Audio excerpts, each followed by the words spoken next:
Ritz-Carlton, St. Louis. HEC-TV is proud to present the World Trade Center St. Louis's Growing Global Luncheon. Now, here is your host, Brenda Madden.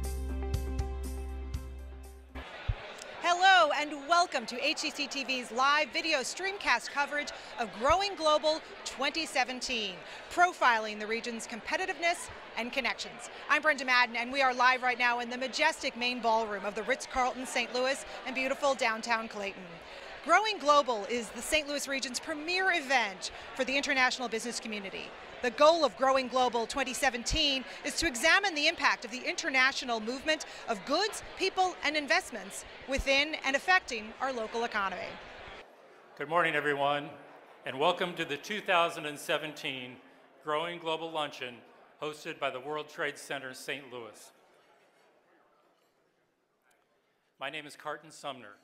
I have the privilege of serving as president of the World Trade Center's Board of Directors and as Vice President, International Operations with Centene Corporation. We have an unbelievable attendance and sponsor support for this year's Growing Global event. On behalf of my fellow board members and our staff, thank you all for joining us.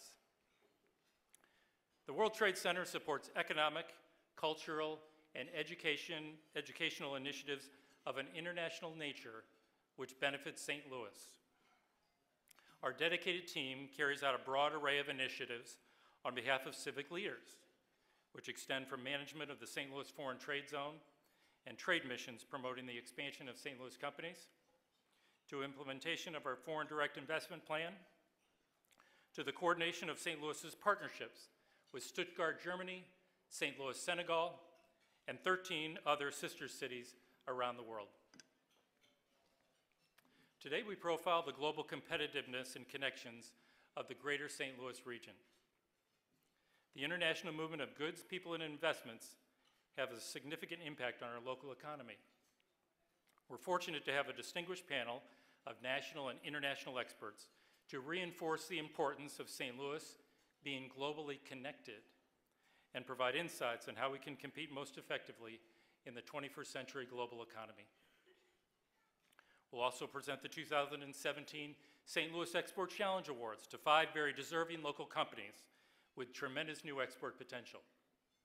This competition was a key element of the St. Louis Metro Export Plan and provides financial support to innovative tech startups and small to mid-sized companies. These awards, together with the World Trade Center's export support ecosystem, are important investments in the long-term international success of the St. Louis region. Before we get to lunch in today's program, it's my pleasure to introduce 3 very special guests. First, St. Louis County Executive Steve Stenger has made growing St. Louis's presence on the global stage a key initiative. We are tremendously grateful for his support and leadership. So now, please join me in welcoming St. Louis County Executive Steve Stenger.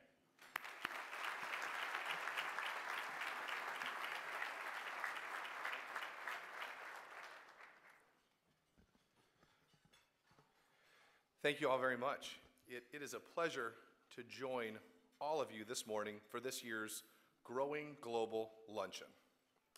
This year's theme, Global Connectivity, is especially fitting in light of the St. Louis Economic Development Partnership's recent successful effort to restart direct flights overseas from St. Louis Lambert International Airport. WOW Air of Iceland will begin service in May between St. Louis and Reykjavik, with connecting flights to Amsterdam, Berlin, Copenhagen, Dublin, Frankfurt, and Paris. We are excited about the service that WOW offers, and we have seen numerous examples that demonstrate that where WOW initiates service, other foreign airlines tend to follow. Access to convenient travel abroad is a benchmark of a great metropolitan area.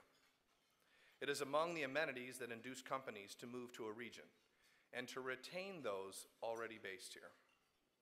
We expect that restarting international flights will only serve to boost the already strong presence in our region of foreign-owned companies, which currently number almost 300.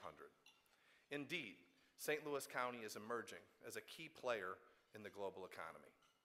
Since last year, foreign companies have played a significant role in the $3 billion in capital improvements and expansions that corporations have invested in the county. These investments generated over 5,000 new jobs and retained about 9,000 more. Those companies included Bunge, which invested $70 million in its new North American headquarters in Chesterfield, and Dutch baking giant Rabobank, which invested $40 million. Moreover, in Creve Coeur, the new AgTech Innovation District, 39 North, is reinforcing and growing St. Louis County as the global epicenter of plant science and agriculture technology, a reputation that has already drawn more than 750 plant science PhDs to our region, the largest such concentration in the entire world. 39 North has been a tremendous success so far, attracting international companies, including the Argentinian research and development firm AgIdea, which has selected the district as the site of its North American headquarters. Also, German seed giant KWS recently opened its first North American headquarters in 39 North. The list of foreign-owned companies with a significant stake in St. Louis County includes Monsanto-Bayer, Hussmann, Zoltec, Schott Decor, Nidec, CSI Leasing, Safety National Casualty Corporation, Bunzel, and BioMérieux. Again, thank you all very much, especially Sheila Sweeney and Tim Nowak and their respective teams at the St. Louis Economic Development Partnership and World Trade Center for the initiative and hard work that they show each and every day. Your efforts are helping to spread the word around the world. St. Louis County is business friendly and a great place to live, work, and raise a family. Thank you.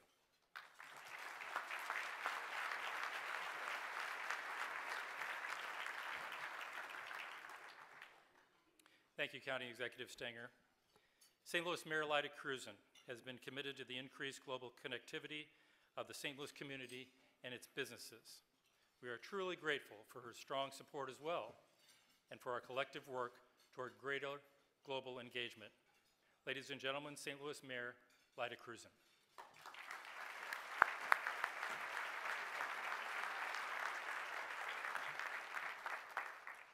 Good afternoon. Good afternoon. There we go. Thank you all so much for being here today. It's really a privilege to join you at my first Growing Global event since I have been mayor, but I've been here many times over the years. And I really do think it's bigger today than it's been in the past. Somebody will have to confirm that for me. Thank you to Tim Nowak, Sheila Sweeney, and all the staff at the World Trade Center and the St. Louis Economic Development Partnership. Thank you for the crucial role, the critical role that you play in growing the region's international business presence. Congratulations on another successful year. We know St. Louis is a global city, and we're committed to attracting top foreign investments, companies, and talent. And in this global economy, we need to be selling St. Louis all over the world. St. Louis exports $16 billion a year in goods and services, which directly contributes to a whopping 94,000 jobs throughout the region. And these are good-paying jobs, export-supported jobs, pay an average of more than 20% more than their counterparts. It's not difficult to understand what makes St. Louis so attractive. We're centrally located. We offer convenient access to most of the continental U.S. and extensive air, railway, roadway, and river transport. And of course, County Executive Stenger just mentioned the new flight via WOW. Exports are an important component of the region's economic growth. In a little while, the winners of the 2017 St. Louis Export Challenge will be announced, and we'll get to showcase some of the region's top startups and small to mid-sized businesses ready to break into the global market. There were more than 80 applications this year, a strong and exciting signal of regional growth in the coming years. I want to congratulate all of the finalists and all of the applicants. You should be proud of the plans you've assembled, and we can't wait to see what your success is next. The data is clear. as we find ways to export more while diversifying and broadening our export economy, the whole region benefits. We have great aspirations for our city and for our region. I hope you will join me in dreaming big and aiming high. St. Louis is a global city. I'm so proud to stand here with all of you today as partners in elevating our international profile as the best place to do business. Thank you so much for having me here today. Thank you.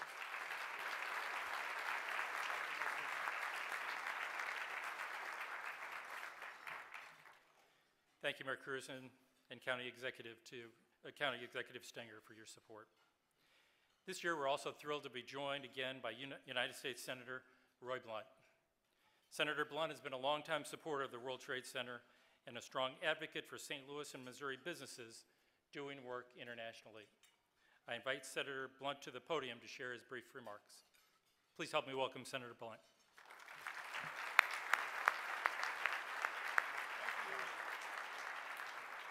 So I noticed the senator was the only person invited up here that was for sure I understood I was going to have brief remarks.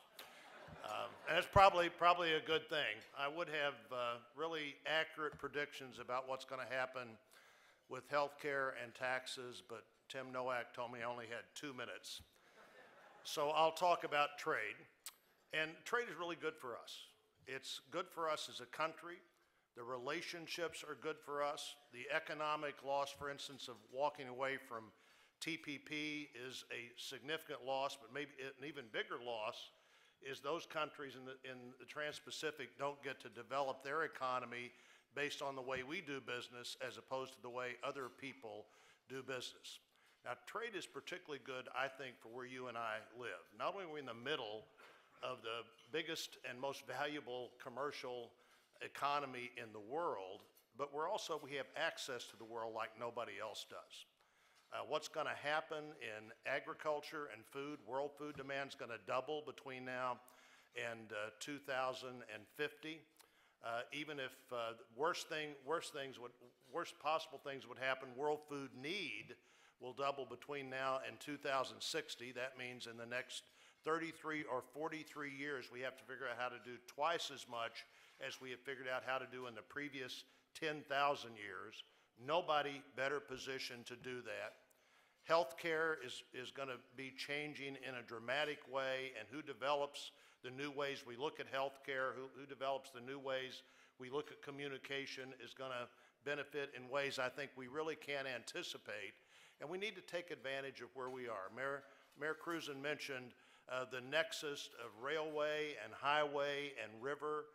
Nobody else has that like we do. When I talked to the Missouri General Assembly last year, I said, look, a good transportation policy matters for the country, but it matters more for us because it's one of our competitive advantages. Being sure we're doing what we need to do to take advantage of that advantage. The inland port system and the Mississippi River about to be more important than it's been in 100 years unless we decide we're going to walk away from it.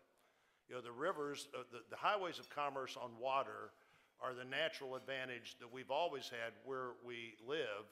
If you can get to them and get on them, they're an advantage. If you can get to them and can't get on them, they're an obstacle. So good regulatory policy, good tax policy, all those things matter. But what I always see here that I think is so important is an attitude and an understanding about global engagement. We are really good at this. Nobody beats us. You always want to remember that the way we calculate trade is about an 18th century model where everything that comes off the boat essentially is counted as imports and everything that goes back on is exports. That forgets all of that overlooks all of the value of intellectual property and where the money eventually goes. If we were calculating trade in the right way, the United States on that balance sheet would also be a big beneficiary. We can compete, we will compete, we should compete, and I'm glad to be here with a lot of people who want to compete. Thank you all.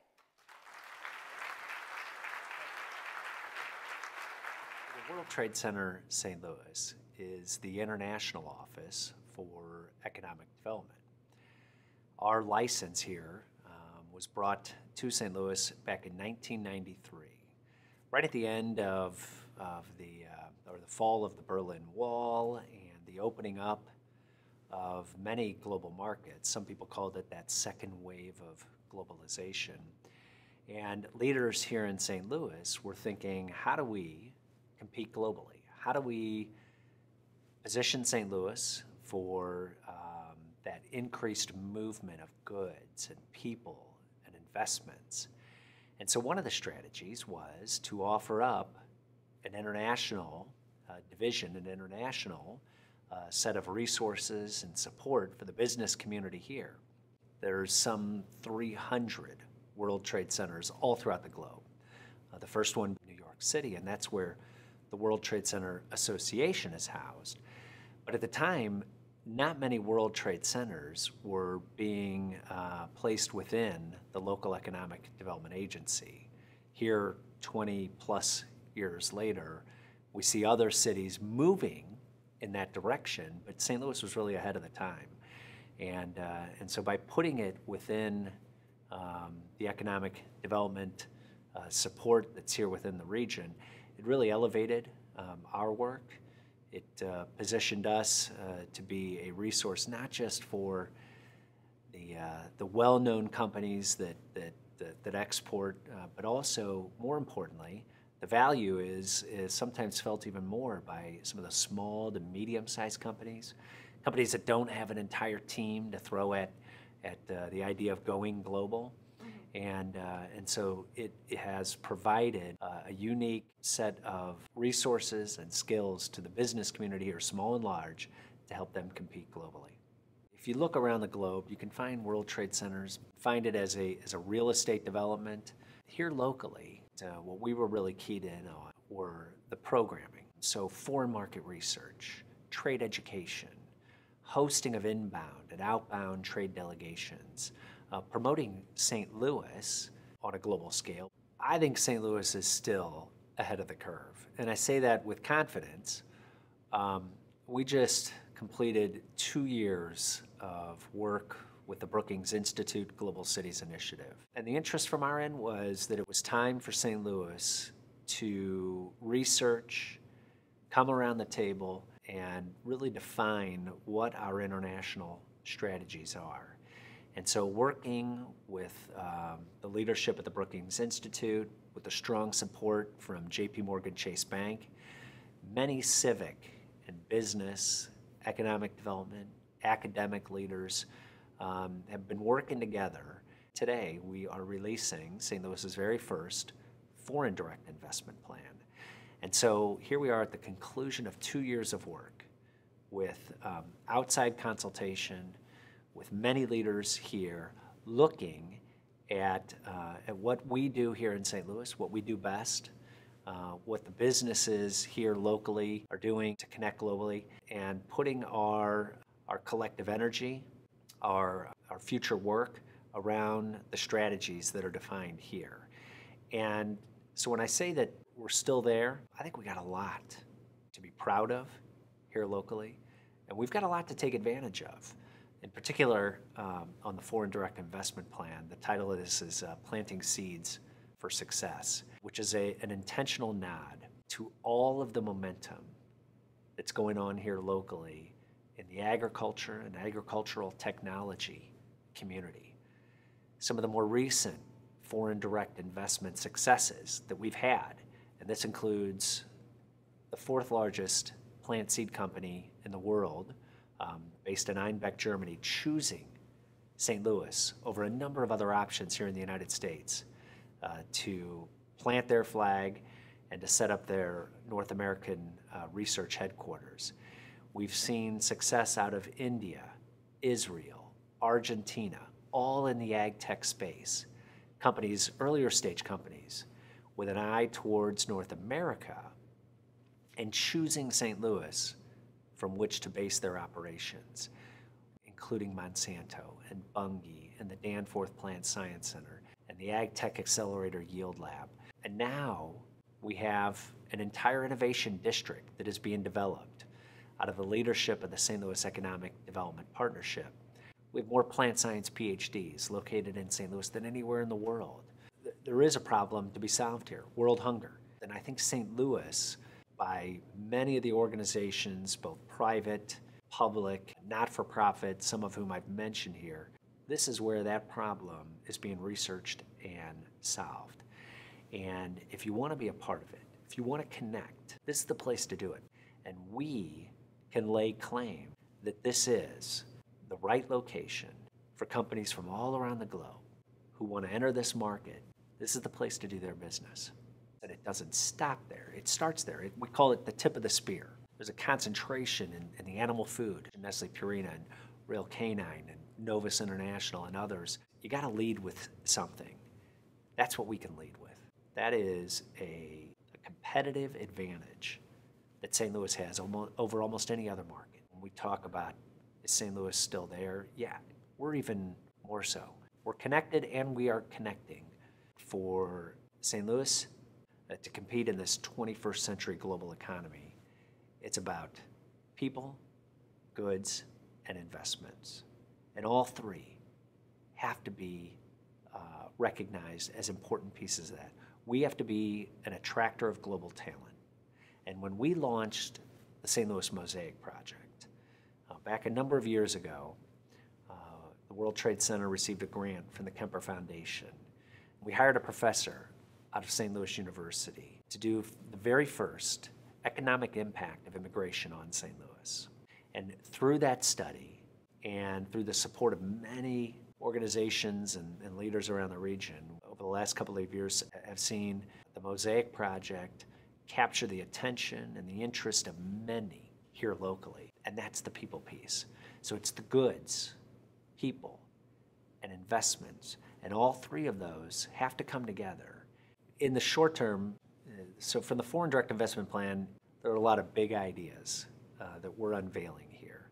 Not all of this is going to be tackled next week, next month, or even the next year. But what we do know through the research, we went out and we interviewed 30 foreign-owned companies that are based here in St. Louis, how they got here, whether it was through a merger and acquisition, was it a new investment like KWS that we recently were talking about.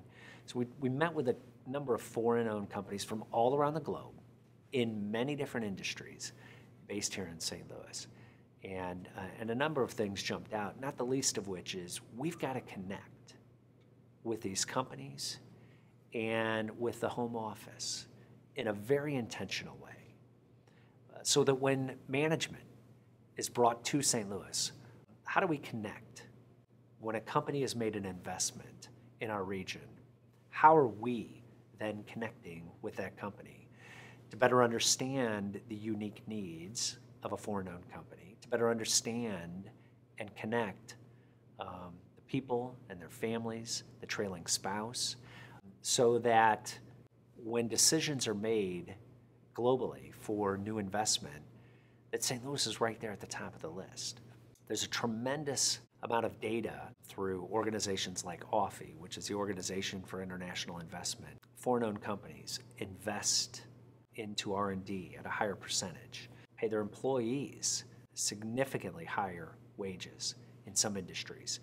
And so there's great advantages to embracing these companies, no matter how they got here. Whether they bought a particular company here locally or they invested new.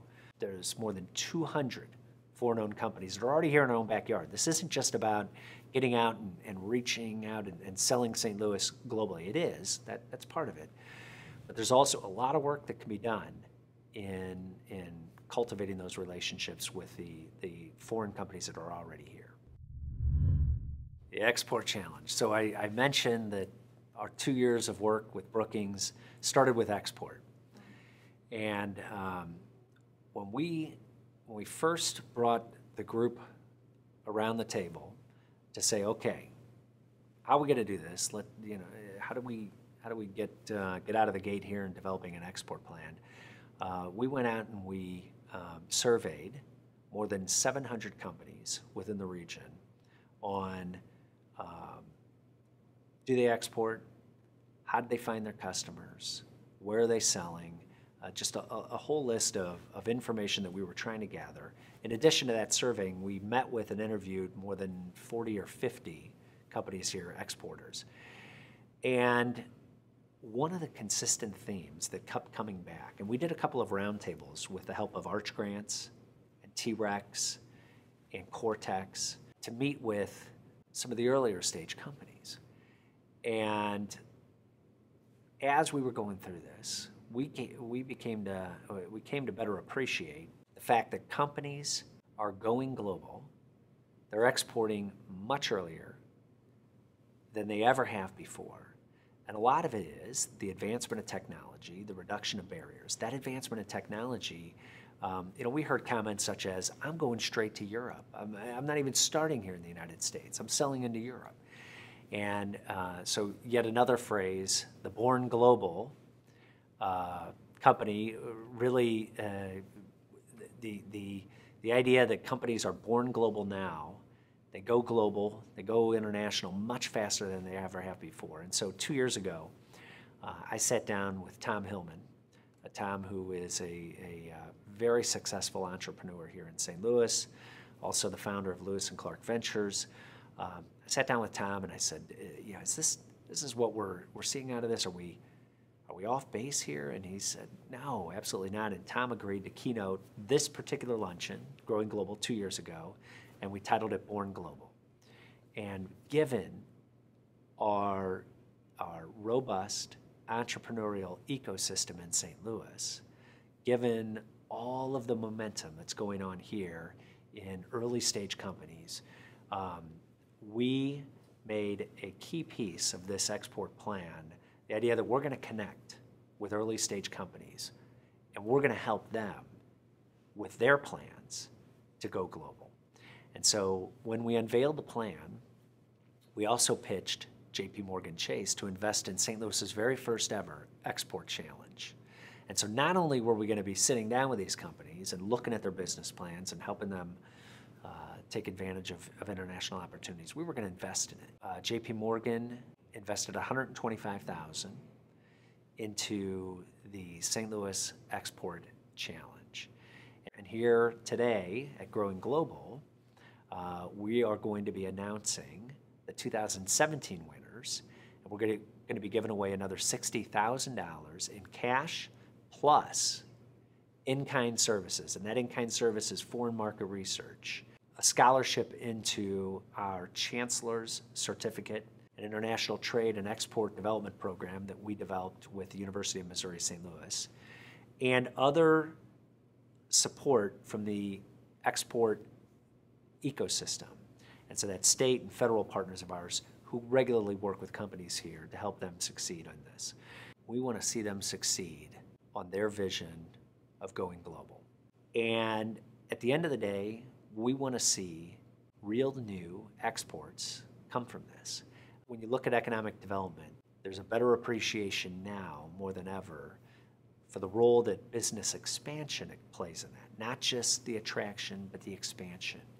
And international opportunities play an important role in those business expansion opportunities. Exports locally support more than 90,000 jobs, and those jobs pay on average around 20% higher than non-export dependent jobs. So it is about job creation, business expansion, and new opportunities for St. Louis to, again, increase its profile throughout the globe. When we pitched to J.P. Morgan, I had to be upfront. I don't know how to run a business plan competition, but I know people who do know people that know how to do this. And is there anyone better in town? Anyone who has seen more business plans and run this from an infrastructure standpoint. So we're thrilled to be partnered up with Arch Grants. There's nobody better here, and I'd say nobody better nationally to do this. So it's been a great partnership for us, and let me be clear, we look forward to doing this going forward as well.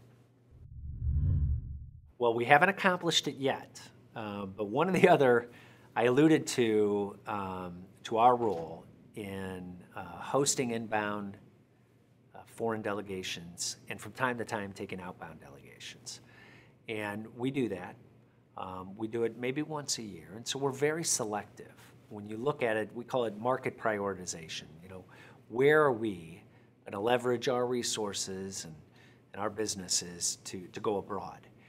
And this year, in November, we'll be headed to Argentina, and it's all tied together. We chose Argentina, not the least of which because Bunge and Monsanto maintain a strong presence in both markets, as does Nestle Purina. But some of the recent new investments that have come into St. Louis in the ag tech space have come from Argentina, S4 and Ag Idea. And so we see the beginnings of some real opportunity working with leaders in Argentina to bring a delegation with a strong focus on ag technology, but also others in the community, to go down to Argentina to spend a week in two cities, Buenos Aires and Rosario. And why Rosario? Because Rosario, Argentina, while not as well known as Buenos Aires, is really the hub of agriculture and ag technology, not just for Argentina, but for all of South America. It's where the commodities exchange is located. It's where Bunge maintains a strong presence. So we'll be spending time in both of those cities with a large group from St. Louis, from the corporate side, from the innovation side, from our economic development team, all under the leadership of our mayor and our county executive, leading a delegation to Argentina in November. We're pretty excited about that. This idea of an innovation economy, it's anything but just national and localized. We've led trade delegations for the 10 years that I've been here. We've been to many markets. And it wasn't until last year when we made a trip to our sister city of Lyon, France, and to Dublin and Galway, Ireland. So 3 cities over the course of a week. We were intentional. When we developed this delegation, we brought together that innovation ecosystem. We brought entrepreneurs. We took the head of Cortex, the head of Venture Cafe, and a number of others from this startup community, this innovation community. And we went and told that story on a global scale. And it really resonated. We met with leaders in the bio-life science community in Lyon, ag tech community in Galway, the fintech community in the IT area in Dublin. We put the head of Arch Grants on the stage in Dublin with some other startups there, and it was remarkable how much interest there was and how much knowledge there already was internationally of what's going on here in St. Louis. And so here locally, we've seen it, we've heard this story, but I'm telling you, it's resonating on an international scale. When we held Growing Global last year, and the theme of it last year was foreign direct investment, we wanted to launch the beginnings of our research in FDI, and we invited 4 senior executives from 4 foreign-owned companies based here in St. Louis. We put them on the stage. Now, we had never done this. We'd always had a keynote speaker at the event. And the more we thought about it, we said, well, you can't just have one foreign-owned. We got 200 plus here. We need to get representation from more than just one, and hear their thoughts. And we said, and we made it unscripted. Just tell us, tell us what you found. It just so happened all 4 were not born here in St. Louis. They were not from St. Louis. 3 of the 4 were actually international themselves. And I said, we want the truth, what you found, what your teams have found, and we ourselves want a call to action. Tell us what we as a community are doing right and what we can do. We took all of that feedback and incorporated that within the plan. So when you look at this plan, you'll even see some of the strategies that are directly pulled from the advice that we received that day. And so now, this year, we're doing another panel discussion and going back to what I talked about: trade, investment, people, And the fourth representative that we have there on the stage this year is the connectivity piece, a senior executive from Southwest Airlines talking about their international plans and how or what role St. Louis may play in that. So we're looking forward to, when you talk about a call to action, we want to hear that from some of the leaders that we're assembling on the stage. And just as we did last year, it's not going to just be a static one-time thing. We're really going to take it, incorporate that, and into the work that we do going forward.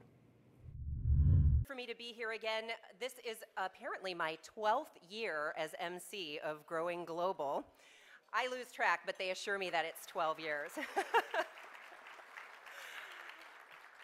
So in those 12 years, I have personally witnessed the growth of this event, and not just this event, but really St. Louis as a globally minded and connected city. Before we get started with today's program, though, I want to recognize some people and sponsors who have made today's luncheon possible, which does, to Mayor Crusen's point, look bigger than ever. This is a very full room, so thank you all for being here today. First, I want to recognize the World Trade Center St. Louis Board of Directors, and each member is listed in your program, so make sure you check that out. There are 18 of them, and so we won't go through them individually, but we want to point out how much we appreciate your commitment and your service, so thank you to the Board of Directors.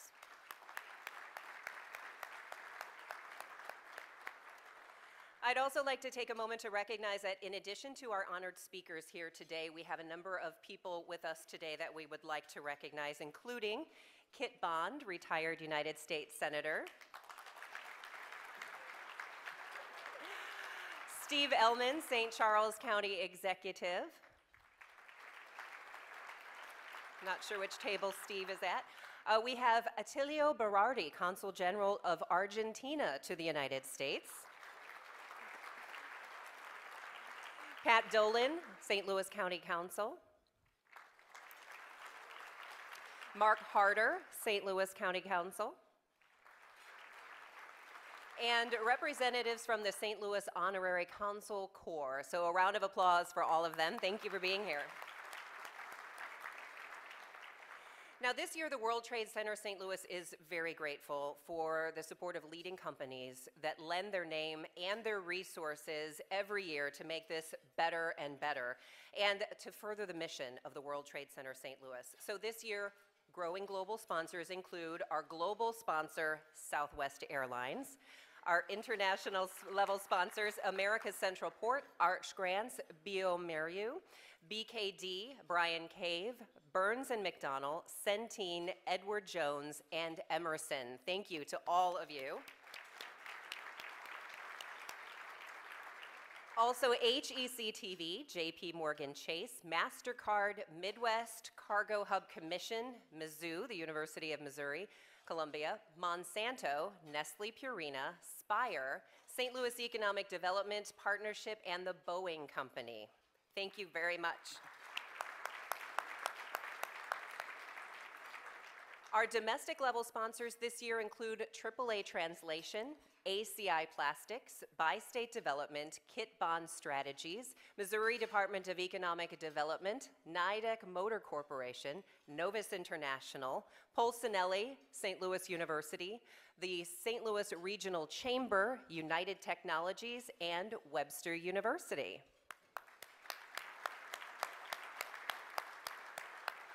Our media, in-kind, and civic sponsors include KMOX, the Voice of St. Louis, the Boeing Institute of International Business at St. Louis University, St. Louis Business Journal, St. Louis County, and St. Louis City. So you see, it does take a whole village to put on an incredible event like this. Now, as I mentioned, today's global sponsor is Southwest Airlines, and in addition to their tremendous support, they have brought along a few giveaways.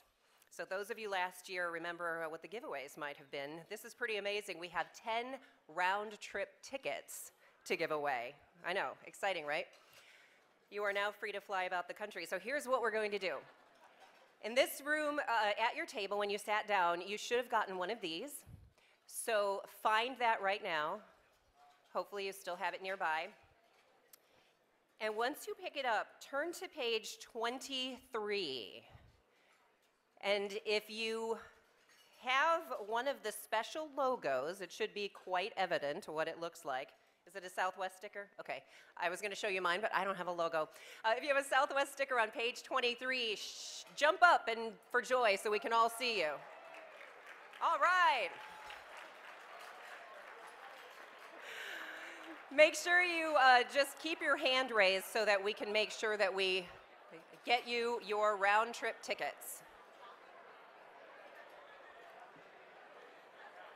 And if you want to pretend it's the Price is Right and jump up and down, go ahead. We want to share in your joy. Do we have 10 winners?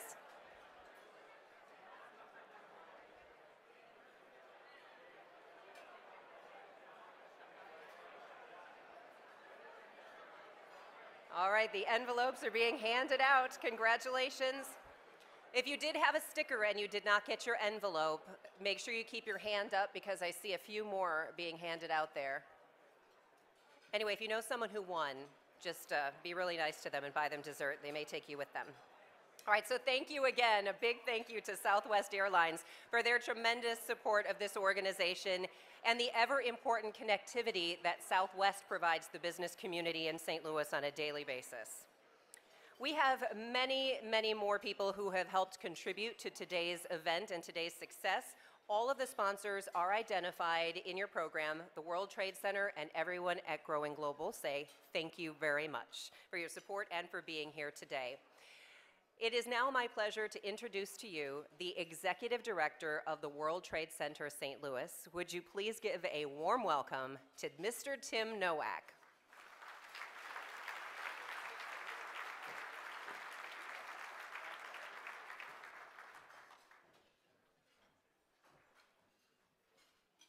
Let's be honest, I know a number of you have been here with us for multiple years. How many of you came in today and started poking around the Foreign Direct Investment Plan or the program looking to see if you might have a Southwest logo? You may not raise your hand, but I know you're out there, all right? No, we're happy to have you here with us today. Thank you, Debbie, very much. While not everyone is a winner of the Southwest tickets, each of you do have in your hand, or did have, a copy of St. Louis's first FDI, or Foreign Direct Investment Plan.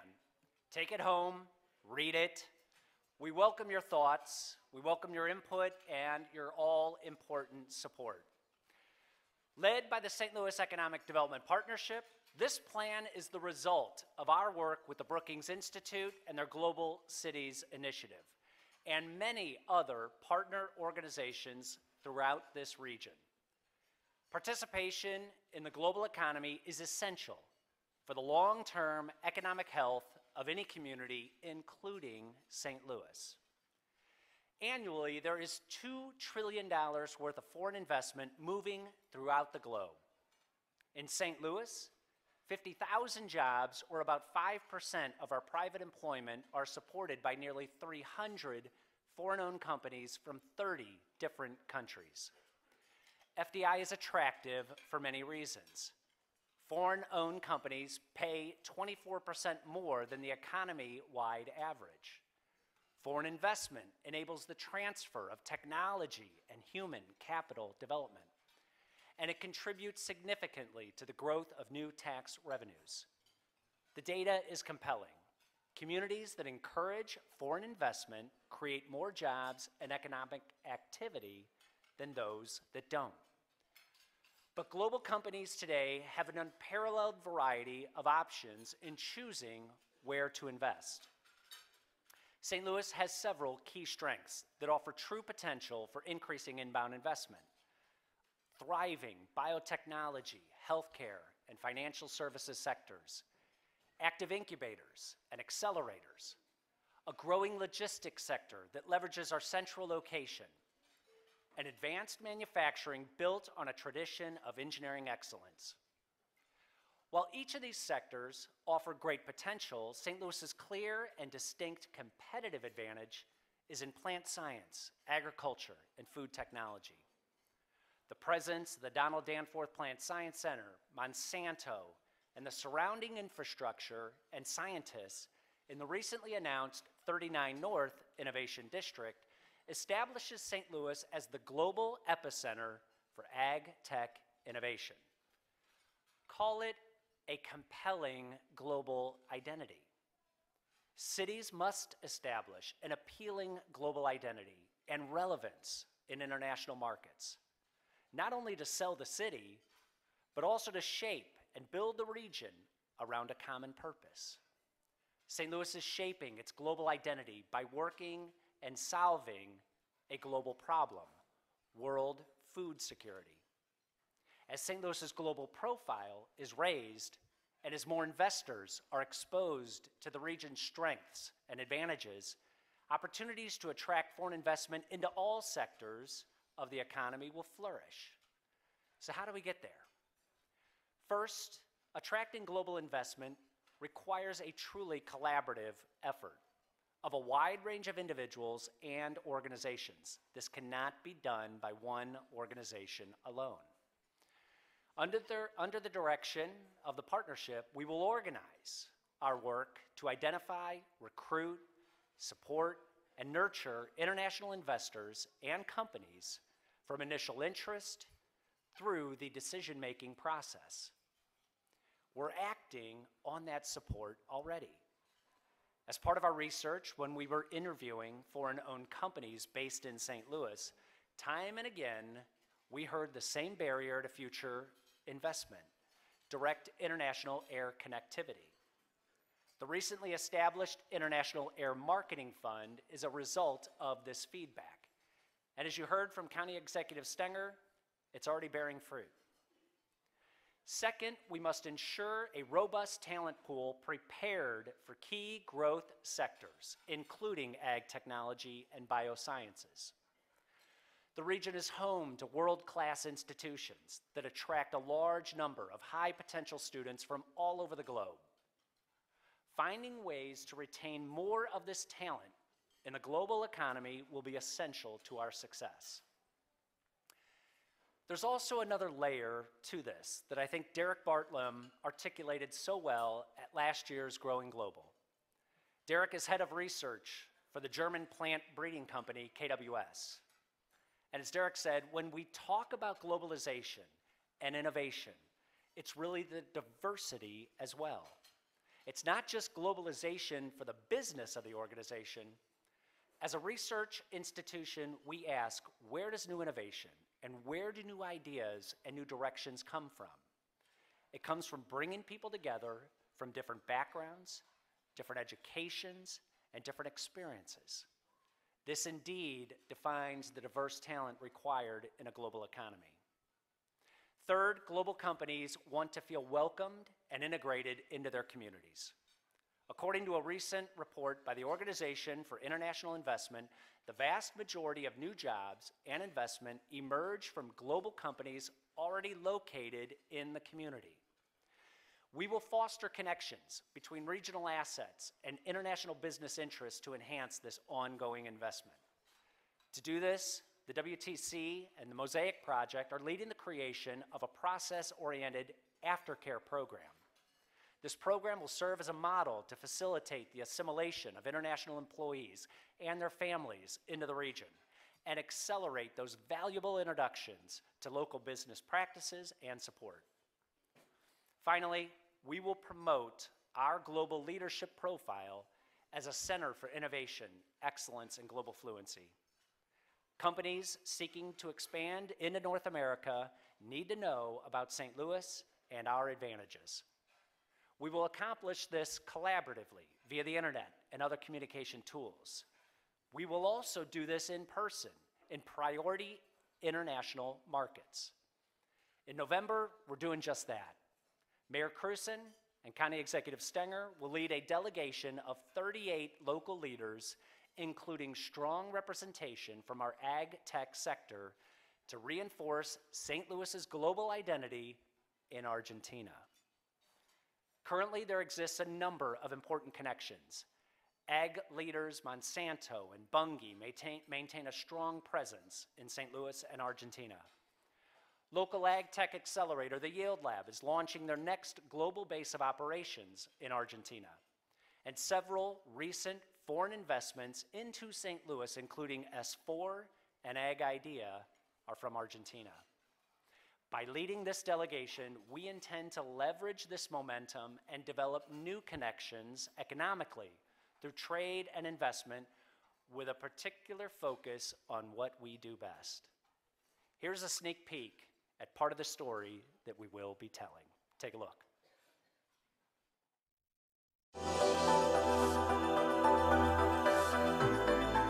We found in St. Louis a true connected ecosystem that runs by all the international standards. We are in the center of the US and very close to the customers and to the customer needs. St. Louis is a really international community. Everybody feels like at home in this very, very friendly environment. Nearly 300 foreign-owned companies already have a presence in our region. From beverages to military airplanes to biotech, St. Louis has a strong foundation and tremendous capabilities. Well, being in St. Louis is so incredible because we have our customers just next door. I mean, literally, we are hosted at the Helix Center, and 4 or 5 of our very interesting customers are there. St. Louis, for a Latin American company, kind of like a second home. The whole St. Louis community was very receptive and open. Center in the Midwest, which is the core of agriculture in the US. It's very easy to fit in, and you can do that for half the price. St. Louis is really in the center of agricultural production. Within 500 miles of St. Louis is 75% of U.S. agricultural production. St. Louis has the largest concentration of PhD plant scientists in the world. And so if you're looking for human talent, we have it. Our new 39 North Innovation District is already attracting startup and established companies from around the world who are recognizing what a unique, collaborative environment it provides. They want to be a part of it. And what I see now with 39 North is really a focus that's coming into St. Louis. The development establishes a dedicated site for international business and logical home for Argentine companies. In the last 15 years, St. Louis has really developed a leading tech, ag tech, and fintech booming innovative sector. And so part of the reason for that is St. Louis is blessed to have major universities that have invested millions and millions to support the startup industries. As a finance person, I always look at the cost of living, the cost of doing business, and St. Louis is a great city. So the cost of doing business in St. Louis compared to many other cities in the coast is significantly lower. From biotech to medical research to ag technology, St. Louis is the center of innovation in the U.S. and internationally. This innovation occurs when you bring people together from diverse backgrounds and unique experiences. The St. Louis area is becoming so much more diverse. We feel like there's a lot of opportunities out there, and we're growing dramatically in all of our business segments and all the different countries represented. If you are in the ag tech business and are thinking of expanding or coming to the United States, St. Louis is an outstanding place. There's a fantastic talent in town. You have great universities. You have now a base of good startups focused on biotech and ag tech as well as fintech. That, coupled with a very affordable cost to start a company, I think St. Louis is a great option. St. Louis County has a highly educated workforce, and there is a lot of cutting-edge research underway. St. Louis County is also very attractive to companies because it is a great place to live, work, and raise a family. Working together, we're organizing assets and advancing policies that make us the most attractive location globally for companies to invest and to create jobs. We have demonstrated that St. Louis is a global leader for innovation and excellence, and we welcome companies to become part of our vibrant community.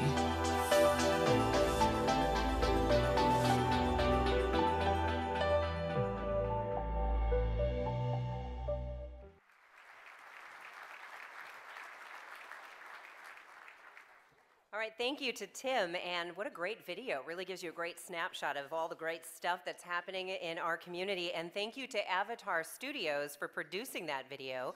I understand they have also prepared a duplicate in Spanish for our friends from Argentina, so thank you for that.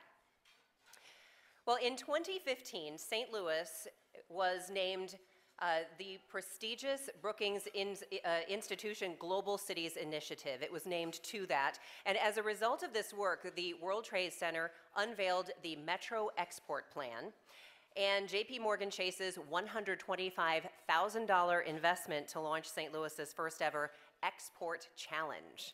Now, this is an annual competition. It awards startups and small to mid-sized companies with the best global market entry strategies.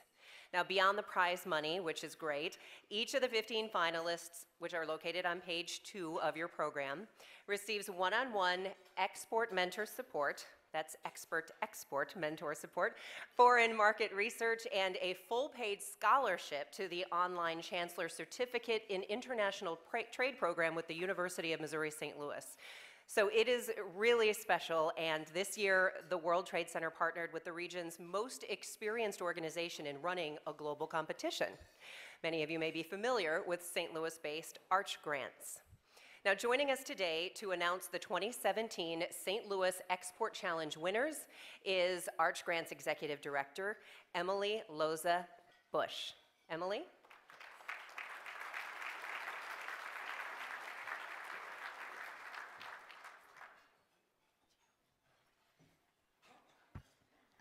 Thank you so much, Debbie.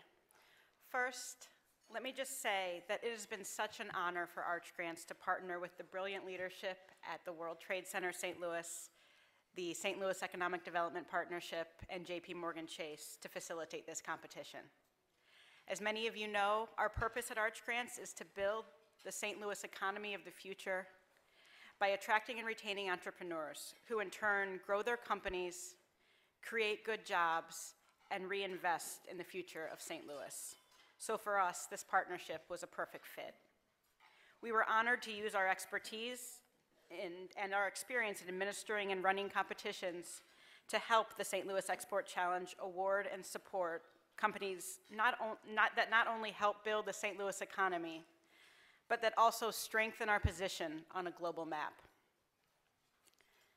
For me, it's so inspiring to see all of the support for the Export Challenge and for innovation and entrepreneurship in St. Louis. Speaking for myself, not only as the newly minted Executive Director of Arch Grants, but also as a native St. Louisan and avid supporter and advocate for a strong economy in our region, I'm proud and grateful to everyone in this room for the role you're playing in helping to create a stronger, more vibrant St. Louis. I hope that many of you will also join us at Arch Grants for our November 3rd gala, where we will be welcoming our 2017 Arch Grants cohort of recipients to the St. Louis ecosystem. And now for the exciting part.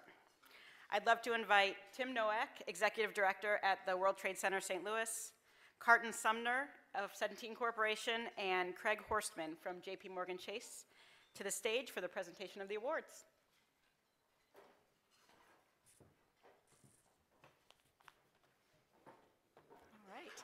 Our first two awards are Bright Future Recognition, and each are awarded $5,000. Our two Bright Future categories are minority and/or women-led business and immigrant-led business. First, the minority and/or women-led business category. Our winner in this category is Aggie MD. Aggie MD was, sure, we can apply now.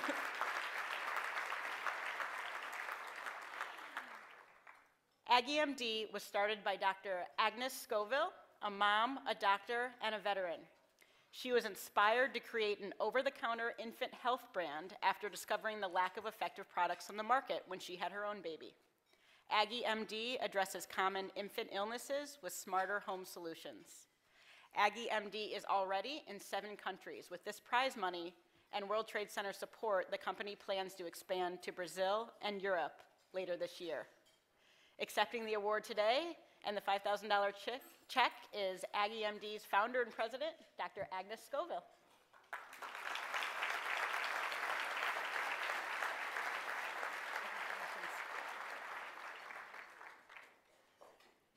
Our second Bright Future Award is the Civic Progress Mosaic Project Award for Immigrant-Led Business. Talify is our winner in this category.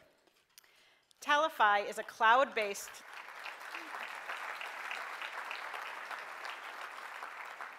Talify is a cloud-based application that gives your team just one place to track any repeatable workflow. Talify is built for international usage from the ground up. Talify has the ability to tailor user interfaces to any languages, as well as features to transact payments globally. The company is now planning its expansion beyond the United States and is very excited to be doing it all right here from St. Louis. Accepting the award today and the check for $5,000 is Amit Kathari and Pravina Pinduria.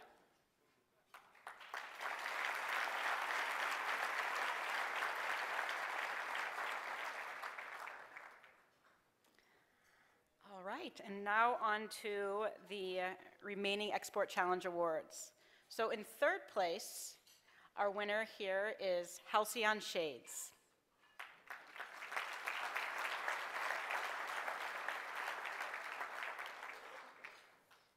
I got the pause right on the third time. Third time's the charm. Our third place award goes to Halcyon Shades. Halcyon is changing the commercial shade industry utilizing space-age technology developed for NASA. Working with clients such as Google, Worldwide Technologies, SpaceX, Yale University, and other forward-thinking customers has prepared Halcyon for international success. Halcyon will be using the award to showcase their high-energy efficient products at a March trade show in Frankfurt, Germany, while also interviewing potential German distribution partners.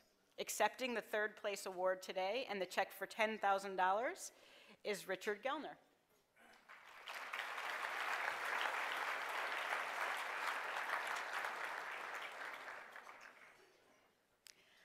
Now for our second place award. Second place goes to Kritsis Industries.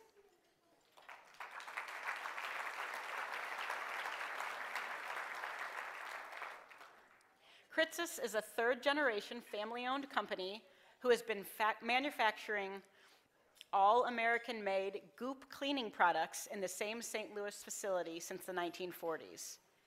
But how many of you knew that their product, Groomer's Goop, is the professional choice of groomers, breeders, and those who show their pets?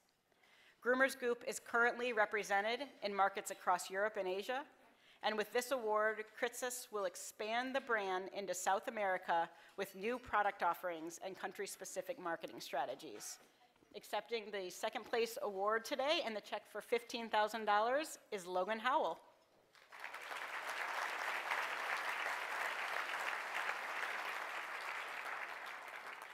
All right, and finally, our first place winner. Our first place winner today is Master Clock.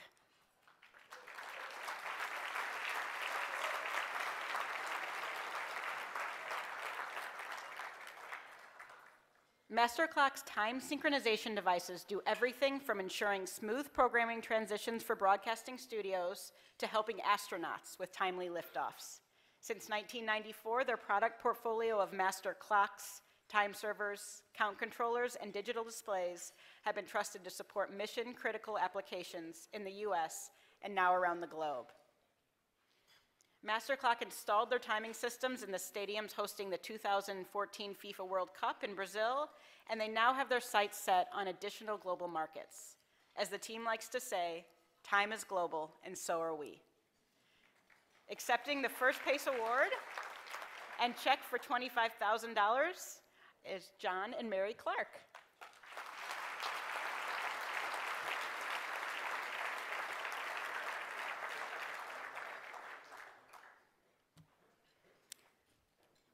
I'd like to congratulate all of the 2017 St. Louis Export Challenge Award winners and all of the 15 finalist companies. The entire St. Louis ecosystem looks forward to working with each of you on your exceptional international business strategies. And thank you once again to JP Morgan Chase for your investment in the St. Louis Export Challenge. Thank you. All right, thank you, Emily. Isn't that fascinating to learn about all these companies doing all these amazing things right here that many of us didn't even know anything about? So hopefully you can find out more information to be part of this next year.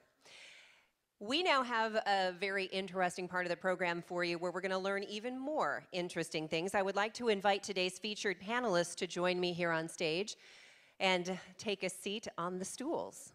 Where is our esteemed panel? Oh, right there. Now, if you were with us last year at Growing Global, you know that we did something a little bit different. Normally there is a keynote speaker, but we tried something new last year and did a panel discussion. And it was a very lively and very interesting discussion. So this year we're broadening our perspective. We talked last year with 4 foreign-owned companies based in St. Louis. But this year we want to know how St. Louis connects to the world. So as the national debate around globalization evolves, today's timely panel will examine the impact of the international movement of people, goods, and investments on the local economy. Thanks for being here. Excuse me while I try and shimmy on this chair here in a dress. There we go. So I'd like to introduce our panel right now. We have Melissa Harper, who is Vice President of Global Talent and Inclusion and Diversity for the Monsanto Company. We have John Cruikshank, Consul General of Canada in Chicago. Nancy L. McLernan, President and CEO of the Organization for International Investment. And Julian Galvez, Senior International Business Consultant with Southwest Airlines. And we appreciate Julian joining us today. He was gracious enough to be here with us at the last minute. His colleague Tony Torres was going to be here, but Tony had to return to Mexico City because his family is there, and of course they had the devastating earthquake. So our thoughts and prayers are with him, his family, and all of the people in Mexico City. And thank you again, Julian, for stepping in. So Melissa, let's start with you. Now, one of the key findings in our Global Cities work is the equal importance of both attracting talent to St. Louis, but also supporting exports and investments. So in your role at Monsanto, you're on the front line of preparing a global organization. What does the future workforce look like? Yeah. The future workforce looks, I think a lot of people probably really can't fully answer that yet. But at the core, every organization is going to have to first be, no matter what your industry is, get your head in that you are first a digital industry, and then back into what is that going to look like. So the demand for more flexibility, more entrepreneurial-like, when you think about data and breaking down silos and no one person or team any longer owns information, it has to be accessible. And so the future workforce is really going to drive in demand. And we've talked about diverse, transparency is really driving that, and it's not just about diverse from a representation in the future workforce, but inclusion and having a culture that people don't have to check who they are at the door, and that is going to fast track innovation. So that, I believe that future workforce is really going to drive a lot of demands around that. And how do you prepare for that? Do you have to do anything differently than you've been already doing to get that workforce together? Yeah. So some of the things that we've been doing is really around, again, driving inclusion. We kind of said, how do you disrupt the model? You've got to begin with transforming each and every ways that you look at accessing talent. You can no longer afford to wait to the university level, for example. You've got to be able to really go younger, drive and bring along and educate and create awareness for a much younger workforce, and that's one of the ways. And really, digital, when we think about getting our workforce prepared for digital, understanding that we have this mix of people in our workforce today, those that are kind of born digital and those that are going digital, those that have all been born with accessing technology in ways, and those that we've got to help bring along. So there's competencies, there's training, there's all the programmatic things that you have to do to bring people along to catch up with those that were born digital. Now, John, my most important question of the afternoon for you, do you know Prime Minister Justin Trudeau, and how do we get him to come to St. Louis? No, I'm sorry, that was just my question. I apologize. Back on track. Do you know him, by the way? I do, yes. Well, St. Louis, as we mentioned, does a lot of exporting, $16 billion worth of goods and services every single year all over the globe. It's no surprise that Canada is consistently our largest trading partner. What does trade with Canada mean to the St. Louis economy? Well, Debbie, let me first say thank you, St. Louis, for the opportunity to be here and talk with you a little bit about Canada and the relationship, because it's a really profound one, a really important one. And I've known Justin Trudeau now for kind of a long time, and yeah, he is cool. There's no question about it. I'm a big fan. Look, Senator Blunt and the mayor got it absolutely dead on, of course. It's about jobs to start. But what that means is it's about secure families. We're talking about good middle-class jobs that come from export. So it's about secure families. It's about profits coming into St. Louis for reinvestment, for creating, that virtuous circle. It's about tax revenues to be able to do the kinds of things that you want to do with this city to continue moving forward.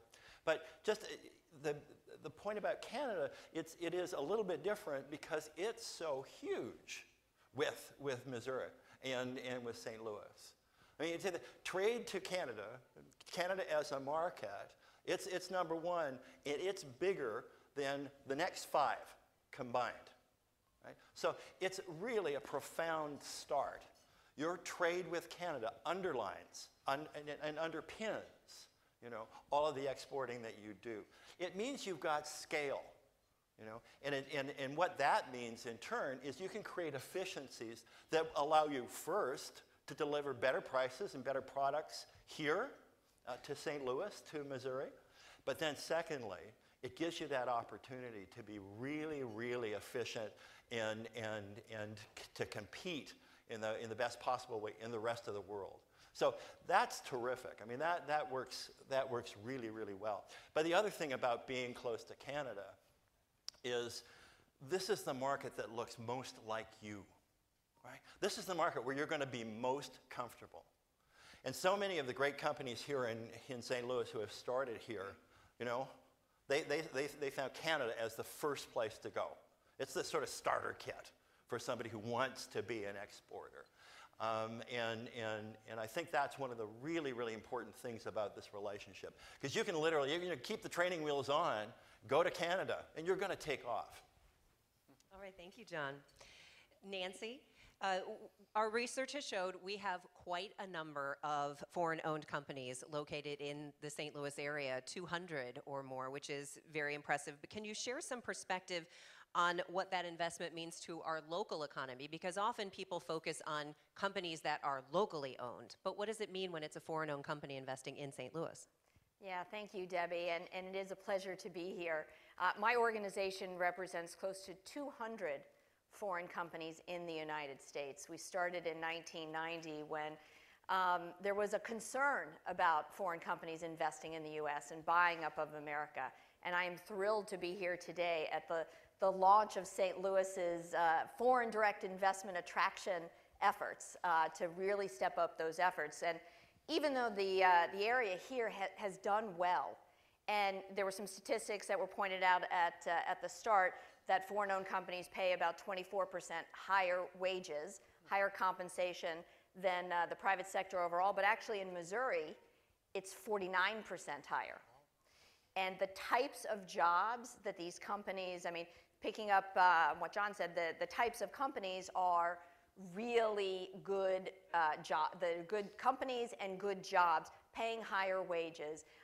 There's a lot of manufacturing. Over the last 5 years, 2/3 of all manufacturing jobs across the country are at foreign-owned companies. So any resurgence of the U.S. manufacturing sector is going to include foreign direct investment. And it's the compensation here. It's also that these companies are very involved in the communities. When they come here, they do a lot. They bring their global heritage, and often it is about investing back into those communities.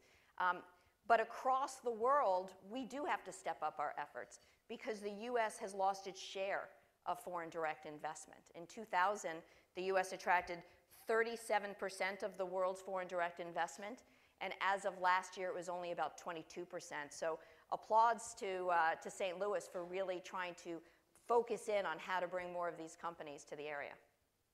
Thank you. Julian, as we talk about companies coming here and wanting to invest, and of course a lot of people in this room spend an awful lot of time at airports and on planes, we do talk a lot about flights and the need for direct flights to both domestic and international markets. It is a priority for attracting global companies here. So how is Southwest meeting the needs of the local market? Okay, well, let me start saying thank you for inviting me to participate in this panel. It's an honor to represent the Southwest team and the company and being here, sharing a little bit of how Southwest thinks about the marketplace and how to support businesses and the economy. So Southwest has been investing in St. Louis for more than 30 years, right? We started back in 1985 with 4 cities, basically about 15 daily flights. Now we are more than 100 flights to about 42 cities, and we serve them non-stop. So basically, as we see the economy growing, we see more traffic being generated, right? Not only domestic, but international. And what we do is meet that demand with supply. So we look at what the competitors are doing, we look at the fares, and we try to identify those markets that are underserved and overpriced. So we put service there and we stimulate the market. So we see the traffic going up just by the fact that we provide lower fares and great customer service. And our value proposition is pretty simple. It's provide the best schedule, the best service at the best price. And let me give you an example. Best schedule, we serve it, as I mentioned before, we have 22 nonstop destinations within the United States, right? The competition, if you look at the other airlines, they just serve like less than 10. So we are really keen on supporting the local community and providing nonstop service to the places that they want to go, right? Best service, you know, we don't charge bags, we don't charge for a change in your reservation, and we provide a very good and very consistent customer experience for those of you who has been able to fly on Southwest. And finally, the best price, right? We really invented the low fares about 50 years ago, and we keep doing it. So, and we are gonna continue doing that, and as we grow in St. Louis, we're gonna find more opportunities to support you guys. And just to mention an example, we are gonna start flying international for the first time ever in November with our flights to Cancun. And also next year, we are providing more service or more love to California with service to Sacramento and San Jose. So the only airline that can do that is Southwest because our model is point to point. The other airlines is hub and spoke. We care about the local people. Where do they want to fly nonstop with connections? And that's why we've been able to grow and support the economic development. All right, thank you. He lost me at Cancun. I started drifting there. What? Yeah. and we have a giveaway a little bit later. All right, there's a tease. Stay tuned. There is something coming. All right, thank you, Julian. St. Louis has made a huge effort, a very concerted effort to increase the population of foreign-born in this area and has done a great job the last couple of years. I think last year we were first with most growth in the country, and this year we're second, so we're getting there. We're doing a great job. Also, with all of our world-class educational institutions, we have a lot of foreign students who go to school here. So Melissa, you talked about not starting necessarily in college, but maybe even younger, but for the foreign students who are in our universities here, what can we do to get them to stay here? Yeah, that's one of the things that I think we've got to make sure that it's a inviting, welcoming culture within all of our companies and community. We consistently hear for young people, that young college graduates, current in school, that they want purpose. And so if you start with purpose, the why, then you kind of get into the what. But people want to work for a place that they love doing what they want to do, and they have purpose. Fast-tracking development, you know, when we think about the opportunity to not be afraid to take risk. You know, we will continue to lose people if we're not more flexible and aren't afraid to really grow people at a much faster take. One of the things that we had a chance to do some benchmarking with some Silicon Valley startup companies out west, and there was a recent college grad stopped and had a conversation with, and I asked him the question, what do you do with this company? And he said, I do whatever I want to do. So that was his job. I do whatever I want to do. And so there are jobs that there aren't descriptions for. And that's kind of the mindset when you think about college students today. They don't operate from the same boundaries. So that puts pressure on us and our community and organizations to be more flexible and agile. I want that on my business card. Yeah, whatever I want to do. I do what I want to do. I think that Senator Blunt had mentioned NAFTA when he made his brief comments earlier. But John, we could not end this panel without asking you about NAFTA because, of course, it is in this midst of renegotiation. How does it look to you right now, and how does Canada see this renegotiation affecting them? Sure. And it is all NAFTA all the time for me these days. There's no question about it. And I was delighted by the Senator's words because that's probably not all that you've heard about NAFTA. I think the President has called NAFTA maybe the worst deal ever. And we in Canada are going, like, well, what about Manhattan Island? Like, that was a really bad deal. What about Babe Ruth, right? When Boston traded Babe Ruth, that was a really bad deal. So, the truth is, it hasn't been a bad deal. You know, in 24 years, our trade has more than tripled. Right? And the growth for American exports to Canada and to Mexico has been way higher than it's been to other countries. Right? So it's been very, very positive. Now, I was here in St. Louis last week meeting with some of the great global companies that are here. Most of them are also continental companies, right? And they have thought about, I mean, their business strategy and the way that they have deployed their resources assumes that there is a rules-based treaty that secures their investments. Right? Because, I mean, the reality is, Canada and the United States, we're going to trade. You know, whether there's an agreement or not, we're going to trade. What the agreement does is it means we trade more because people feel secure about investing. They know that their dollars are not going to be lost. It's not going to be torn up. So that's a really, really important point to you know, how we've developed this relationship. So how are we doing on negotiations? Well, we've had 2 rounds, and the 3rd one starts next week in Ottawa, where it's not as warm as it is here. Lucky you. And there's an awful lot on the table. There are a tremendous number of ideas on the table. Our negotiators know each other very, very well because, frankly, most of them went through TPP together. So they've got a lot of ideas about how they can resolve the issues that are out there. The United States and Mexico would like to get this done by the end of the year. The United States because of the midterms, understandably. The Mexicans because they've got a presidential election. Right? So there's some pressure to make this happen. Canada doesn't operate under the same pressures, but we're completely agreeable to get this done. We would love to see this get resolved because anytime that you're negotiating, people are feeling a little bit uncertain about what the future is. And that's never good for business, which means it's never good for jobs. Right?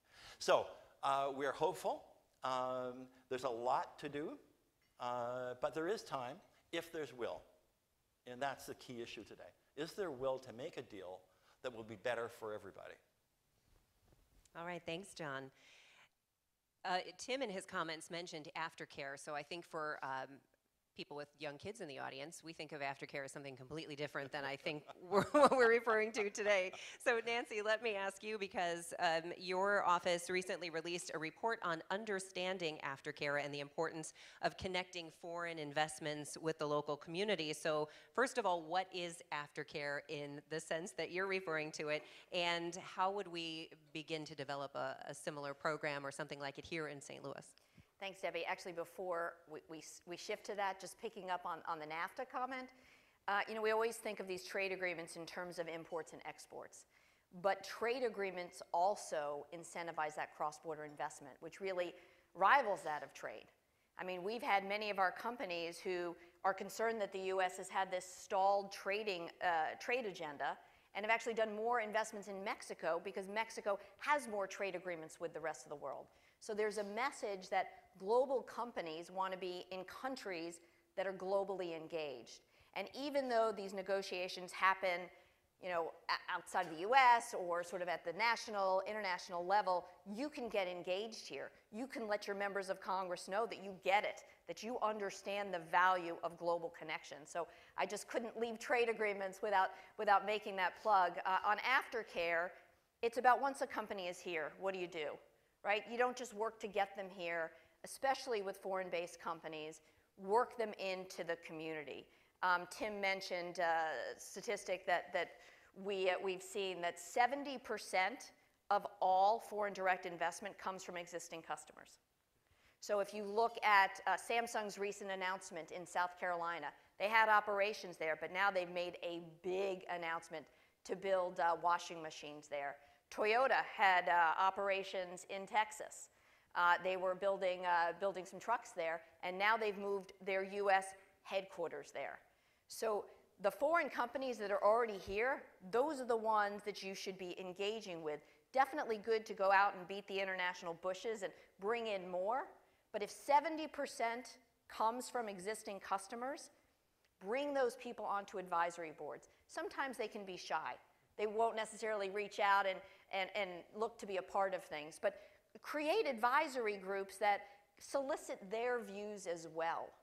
And so that aftercare piece, once they're here, especially for foreign-based companies, is really important. All right, Julian, we're going to talk about more flights. Southwest is operating flights to Mexico, Latin America, and the Caribbean. And international growth is clearly a very important priority for Southwest. Can you share with us how Southwest considers international markets and any advice on what the St. Louis community can do to get more international flights from here to there?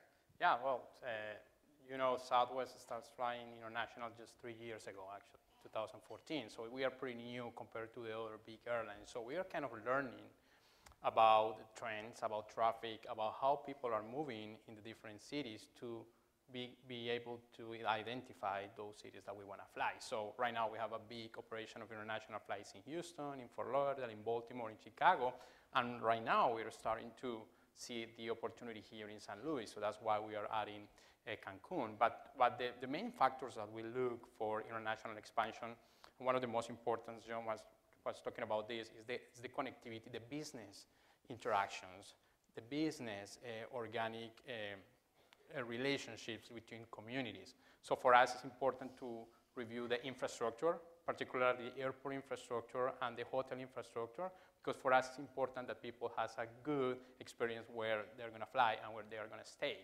In addition to that, we look at economic factors like GDP. We look at the establishment of new businesses in the different cities. And the good thing for St. Louis, and as we've learned today, is that this is growing.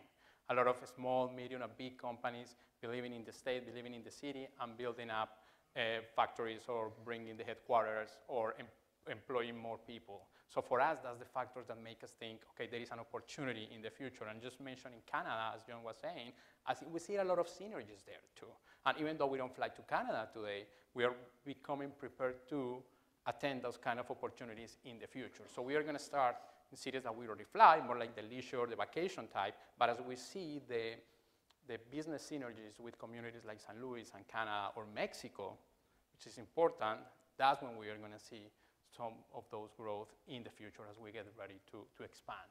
So, I mean, for us, it's been a successful story for international. The 3 years that we've done that, and we look forward to do more of that.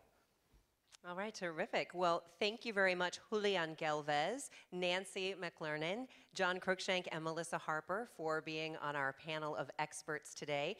But don't go anywhere. We have 2 more things we need to do. One is there were several mentions of Cancun. So Julian Galvez, I think he has more plane tickets to give away.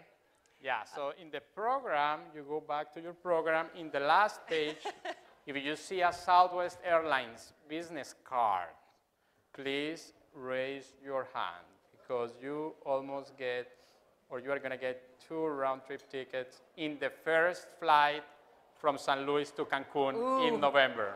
Oh, we got a winner right over there. She's going to Cancun. Oh, not here. Do we have 2? We got 1, 2 here. And right over here. Did you have 2 pairs of tickets? Yeah, you have the business card, Southwest Airlines. Yeah, there you go. So yes, Wow. we have a winner. So congratulations. Fantastic. Well, congratulations. We love when Southwest is Thank part you. of this event because they give away plane tickets. Love that. So thank you again to all 4 of you. We have a small gift for you as well, and Tim is going to hand these out.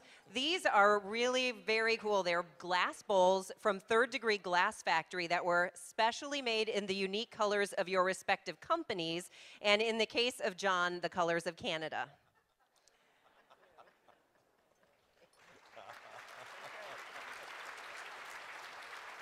Aren't those beautiful? Well, ladies and gentlemen, that concludes our 2017 Growing Global from the World Trade Center St. Louis, and we so appreciate you spending your time here with us at this yearly luncheon. We hope to see you here again next year, and thank you so much. Have a wonderful weekend.